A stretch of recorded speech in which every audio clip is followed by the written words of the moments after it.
कि हमारे पास तो पूरा सिंडिकेट का समर्थन है, एक रात में ही पूरा माहौल चेंज हो जाएगा और भारी मत से हम जब मैं महापौर बनूंगा तो सबसे पहले उसमें ये सुधार कराऊंगा कि हर 100 मीटर पे एक सोख्ता का निर्माण कराऊंगा नालों के अंदर, ताकि भूजल का जो स्तर है वो बढ़े।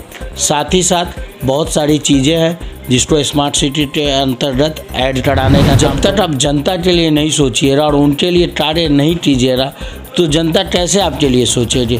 केवल धन बल से जनबल को नहीं जीता जा सकता। देखिए, जनता से बड़ा कोई किंग मेकर नहीं हो सकता। जनता ही है कि इंदिरा गांधी को कुर्सी से उतार के बाहर कर दी थी, और जनता ही है जेपी जी को कितना बड़ा जननायक बनाया जेपी जी को, और जनता ही है जो सबसे बड़ी किंग मेकर मेरे नज़र में है। तो मैं उनके पास जा रहा हूँ। बाकी किंग मेकरों की मेरे हाथ में अगले सुबह एक पंपलेट आई, विकास गुप्ता लिखा हुआ था नाम, महापौर के प्रत्याशी हैं।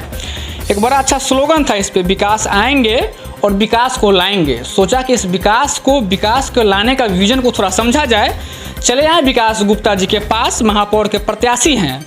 शहर में जो विकास की जो धाराएं हैं जो बिल्कुल विलुप्त हो चुकी है, नगर निगम की बात की जो तो स्मार्ट सिटी बस कहने लायक बच गई है। पूरे प्रकरण पे क्या डीपीआर के साथ विकास महापौर के प्रत्याशी हैं, पूरे प्रकरण में बात करते हैं। विकास जी महापौर के प्रत्याशी हैं आप, ये बड़ा अच्छा पम्पलेट आपका आज मिला सुबह, बहुत इसमें विजन की आपकी चर्चा थी कि बहुत सारा काम संकल्प है आपका।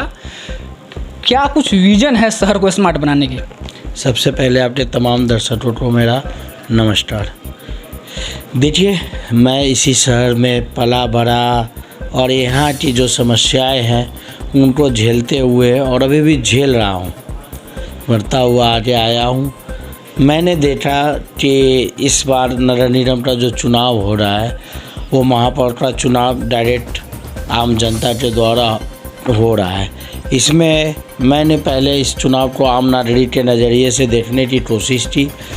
मैंने देखा जितने भी कैंडिडेट मैदान में आए हैं, सब कोई कहता कि 4 साल 4.5 साल में हमको 2 बार कुर्सी से उतारने की कोशिश की गई, इसलिए हम मैदान में उतरे हैं ताकि उनको सबक सिखा सके। कोई कह रहे हैं कि 6 महीने के लिए ही मेयर पद पर बैठे, मेरा काफ़ी पैसा फंस गया हुआ है, इस बार हमको मेयर बनना है, उस मेयर पद को पाना है। तो कोई कहते हैं कि फलाना बाबू का समर्थन हमारे पास है, सो हम तो जीत रहे हैं, आप लोग सपोर्ट कर दीजिएगा तो थोड़ा अच्छा रहेगा। और कोई कहता कि हमारे पास तो पूरा सिंडिकेट का समर्थन है, एक रात में ही पूरा माहौल चेंज हो जाएगा और भारी मत से हम जीतेंगे। लेकिन कोई भी एक भी उम्मीदवार ऐसा नहीं मिला जो कहता हो कि हम जनता के लिए उम्मीदवारी दे रहे हैं, जो जन आकांक्षाओं को पूरा कर रहा हो और उनके लिए काम करने वाला हो। जितने भी चेहरे आए सब के सब उन्हीं में से निकले हुए, उसी सिंडिकेट से, तो कोई किंग मेकर से, या फिर जो टीम थी पहले जो 2 टीम बनाया हुआ था, एक टीम आप मान के चलिए ए, तो एक टीम बी, और जनता को फुटबॉल की तरह कभी इस गोल पोस्ट की तरफ मार रहे थे, कभी उस गोल पोस्ट की तरफ मार रहे थे। तो सारे चेहरे वही घूमते हुए नजर आए। तब मैंने अपनी उम्मीदवारी तय की और मैंने कहा कि मैं किसी सिंडिकेट का नहीं, किसी किंग मेकर का नहीं, मैं जनता का उम्मीदवार बनकर जन आकांक्षाओं को पूरा करने के लिए मैं इस चुनावी समर में उतरा हूँ और मुझे जनता का, आम लोगों का भरपूर समर्थन मिल रहा है। विकास गुप्ता की अगर बात की जाए तो राजद में सक्रिय सदस्य के रूप में काफ़ी ज़्यादा राजनीतिक रूप से सक्रिय थे। अगर इस मुजफ्फरपुर की बात की जाए तो मुजफ्फरपुर की पहचान पुरानी विरासत को और देखा जाए तो बहुत लंबी चौड़ी है, लेकिन सब कुछ धीरे धीरे ख़त्म हो गई। लोगों ने अपने आप को आर्थिक मजबूत किया। जनप्रतिनिधि और मतलब कहे तो कार्यपालिका और विधायिका में कभी नगर निगम में समन्वय स्थापित नहीं हो पाया। कभी बजट पास करने का विरोध, तो कभी अधिकारी का विरोध। इस तरह से लगातार अभी तक का सिस्टम जो है यही देखा है मुजफ्फरपुर के लोगों ने। इस चीज़ को भेद पाना विकास का क्या कुछ रोड मैप है? सबसे पहले मैं राजनीति में भी रहा तो मेरी नीति यही रही, सेवा नीति। मैंने राजनीति में होते हुए भी वही कार्य किया कि जिसमें किसी न किसी आम इंसान का भला होता हो, और उसी के अनुसार मैंने काम किया। और रह गई बात, आप जो पीछे विगत 5 सालों की बात कर रहे हैं, नगर निगम की राजनीति की बात कर रहे हैं, अधिकारियों से तानातानी की बात कर रहे हैं, ये विगत 5 सालों का मुद्दा नहीं है। ये पूरे विगत 20 सालों का मुद्दा है। 20 सालों से जो जनता है ना, इन लोगों की नाकामियों का दंश झेल रही है और आज शहर टढ़ा रहा है, शहर तकलीफ़ में है, शहर के लोग तकलीफ़ में है। आज आपको जल जमाव, सड़कें टूटी फूटी, नालों का सही से निकास नहीं होना, मच्छर, ट्रैफिक, ये सब चीज़ जो अव्यवस्था में फंसा हुआ शहर है, ये पिछले 20 सालों की नाकामियों का नतीजा है। मेरा मानना है कि अगर काम किया जाए तो ये सारी समस्याएं 1 साल के अंदर में, जो मूल समस्याएं हैं, 1 साल के अंदर में हल किया जा सकता है।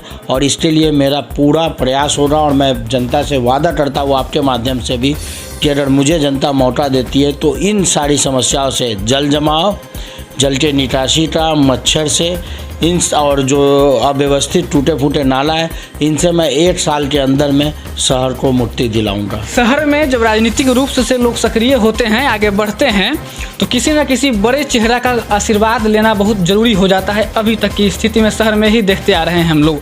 विकास गुप्ता किसके आशीर्वाद से आगे बढ़ रहे हैं शहर में? किस खेमे के, किस किंग मेकर कौन है आपका? नहीं, बहुत अच्छा सवाल है आपका।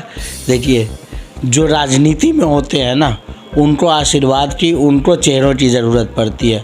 मेरी नीति राजनीति नहीं रही, मेरी नीति सेवा नीति रही और मेरे साथ पूरे जनता है, पूरे जनता का आशीर्वाद है और मेरी पीछे नहीं, मेरे साथ सारी जनता है और मैं जनता का ही उम्मीदवार हूँ। और मैं पुनः कहता हूँ आपसे कि इस बार जनता रोल करेगी और जनता ही किंगमेकर रहेगी और जनता का ही सिंडिकेट चलेगा।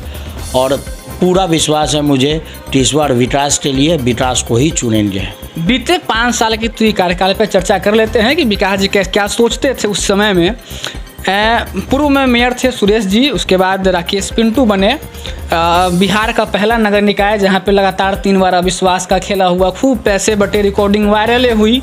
राकेश कुमार पिंटू बने, 4-5 महीने का समय मिला उनको। उन्होंने कहा कि 4-4.5 महीने में 4.5 साल का काम करेंगे। और शहर की अगर अभी वर्तमान स्थिति देखी जाए तो बस वैसी ही है। स्मार्ट सिटी की कार चली, फिर शिथिलता आ गई कामों में। अगर बात किया जाए तो शुरू में एक लोग कहते हैं, आम जन नहीं कहते हैं कि जब नगर निकाय का नहीं था मुजफ्फरपुर, उस समय रघुनाथ पांडे के बाद शहर में विकास नहीं हो पाया जब महापौर बने थे। तो देखिए, रघुनाथ पांडे जी आदरणीय हमारे इस शहर के आइडियल रहे हैं। उन्होंने बहुत सारी चीज़ें मुजफ्फरपुर शहर को दिया है और उन्होंने जो विकास की गति लाए, जो समय होता है उसके अनुसार उन्होंने विकास की गति को यहाँ आगे बढ़ाया। लेकिन अब जो 5 साल की बात कर रहे हैं, 5 साल नहीं, हम विगत 20 सालों की बात कर रहे हैं। 20 सालों में विगत किंग मेकर्स और सिंडिकेट ने शहर का सत्यानाश कर दिया है। शहर के लोग त्राहिमाम हैं। मैंने पहले भी कहा, मैं किसी का नाम लेके या किसी की बुराई करके अच्छा नहीं हो सकता। मेरा ये मानना है कि आप अपने काम से पहचाने जाते हैं। हमारा जो विज़न है उससे हमारी पहचान होगी। रह गई बात लंबे चौड़े वादे, आपने कहा कि उन्होंने कहा था कि 6 महीने में 5 साल का काम करके दिखाऊंगा। तो देखिए, लंबे चौड़े वादे करने वाले बहुत लोग हैं, लेकिन उनका पीछे जब वो राजनीतिक जीवन में या उम्मीदवारी देने से पहले सामाजिक रूप से उन्होंने क्या योगदान दिया था, समाज के लिए, लोगों के लिए क्या किया था, ये भी मायने रखता है। मैं आज भी मैं कहता हूँ कि मेरी नीति सेवा नीति रही है और मैंने जो काम आम जनता के लिए किया वो जनता को बखूबी मालूम है। और आप लोग भी जनता के बीच में जाते होंगे तो आपको सुनने को मिलता होगा। ये लिपलेट में जो आपके हाथ में है, इसमें मैंने ज़्यादा कुछ नहीं, मेरा वैसा कोई विज़न नहीं था कि मैं लोगों को दिखाऊं या बताऊं, तो इसलिए मैंने ज़्यादा तस्वीरें लेके नहीं रखी। लेकिन कुछ तस्वीरें प्रतीक के रूप में मैंने यहाँ पे इस्तेमाल की है अपनी, जो आम जनता को, ताकि मैं भरोसा दिला सकूं कि हाँ, मैं उनकी उम्मीदों पे खरा उतरूँगा। और रह गई बात जो मुद्दे, यहाँ के विकास के लिए बहुत सारे कार्य करने हैं जो शहर को व्यवस्थित बनाने में सहायक होगी। आपने किंग मेकर की बात की। एक बहुत बड़ा सवाल यहाँ पे आ जाता था कि किंग मेकर के खेला में ही पूर्व महापौर थे सुरेश कुमार, उन्होंने कहा था कि 20 कट्ठा ज़मीन बिक गई। देखिए, अब उनकी संपत्ति का पूरा ब्यौरा मुझे नहीं है, 20 कट्ठा बेचे या 40 कट्ठा बेचे, ये तो वही जाने। और अभी भी शायद बेचने वाली नौबत होगी, क्योंकि जनता के हमारा कहना यही है कि जब तक आप जनता के लिए नहीं सोचिएगा और उनके लिए कार्य नहीं कीजिएगा तो जनता कैसे आपके लिए सोचेगी। केवल धन बल से जनबल को नहीं जीता जा सकता है। विकास गुप्ता जो सामने आ रहे हैं किंग मेकर, कभी किसी किंग मेकर से संपर्क साधने का प्रयास किए हैं क्या? हम तो आज भी किंग मेकर से संपर्क स्थापित कर रहे हैं। आज भी हम 4 जगहों पे सभा करके आए हैं। 4 जगहों पे सभा करके आए हैं। सुबह 7 बजे से लेके 10 बजे तक डोर टू डोर कैंपेनिंग करके 3.5 मीटर्स के पास हम रहे हैं। 3.5 मीटर्स तो मेरे जनता ही है ना, सबके पास हम रहे हैं। बड़े किंग मेकर से संपर्क नहीं हो पाया? देखिए, जनता से बड़ा कोई किंग मेकर नहीं हो सकता।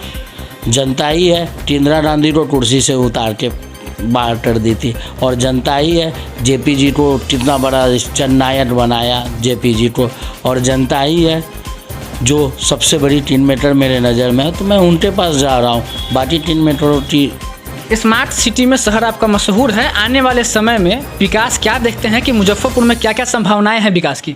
देखिए, स्मार्ट सिटी परियोजना में बहुत सारे सुधारों की ज़रूरत है और बहुत सारी चीज़ें ऐड कराने की ज़रूरत है। जैसे स्मार्ट सिटी परियोजना के तहत जो नाले बन रहे हैं उसमें बहुत ज़्यादा सुधार की ज़रूरत है। उसमें मेरा मान है जब मैं महापौर बनूंगा तो सबसे पहले उसमें ये सुधार कराऊंगा कि हर 100 मीटर पे एक सोखता का निर्माण कराऊंगा नालों के अंदर, ताकि भूजल का जो स्तर है वो बढ़े। साथ ही साथ बहुत सारी चीज़ें हैं जिसको स्मार्ट सिटी के अंतर्गत ऐड कराने का काम करूंगा, और वो मैं आपको जल्दी में अपना मैनिफेस्टो 2 से 3 दिन में अब जारी करने वाला हूँ। 30 को सिंबल आ जाएगा, तो अब मान के चलिए 1 तारीख को हम आप तमाम मीडिया बंधुओं को बुलाएंगे और अपना पूरा विजन विकास का, मुजफ्फरपुर का विकास कैसे करेगा, ये पूरा विजन मैं आप लोगों के सामने जारी करूँगा। मुजफ्फरपुर के मेयर बनने के बाद एक बहुत शहर के ही समाज सेवी हैं, उन्होंने कहा था, जनप्रतिनिधि रहे हैं, कि फाइल पे स्वास्तिक और ओम का खेल होता है। इसको अगर खुल के कहे तो कमीशन की खेल होती है। विकास यह चीज़ कैसे आम जनमानस को संतुष्ट कर पाएंगे कि हाँ, वो स्वास्तिक और ओम का खेला विकास का महापौर रहते हुए नहीं होगा? देखिए, जब तक हम खुद से स्वच्छ और ईमानदार नहीं होंगे तब तक हम किसी को ईमानदार नहीं बना सकते और भ्रष्टाचार को नहीं मिटा सकते। मुझे अपनी ईमानदारी पे पूरा भरोसा है कि मैं कोठरी में टाल कोठरी में भी जाके टालिट को साफ़ करने का काम करूँगा, और मैं पूरी तरह से ईमानदारी से ही काम करूँगा। जब मैं खुद ईमानदार रहूँगा तो सारे लोग भी धीरे धीरे पटरी पे आएंगे। समय तो लगेगा, थोड़ा कड़े डिसीजन लेने होंगे।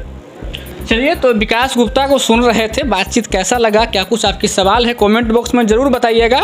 एक पंपलेट में स्पष्ट उसने लिखा है कि 60 रुपया रोज़ कमाते थे और काफ़ी ज़्यादा व्यापार में इन्होंने आगे बढ़ा और अपना व्यापार किया, और अब शहर के लोगों को कहीं ना कहीं स्मार्ट सिटी में रहने की जो फील होती है वो फील विकास गुप्ता कह रहे हैं कि हम ही दिलवा पाएंगे, दूसरा कोई दिलवा नहीं पाएगा।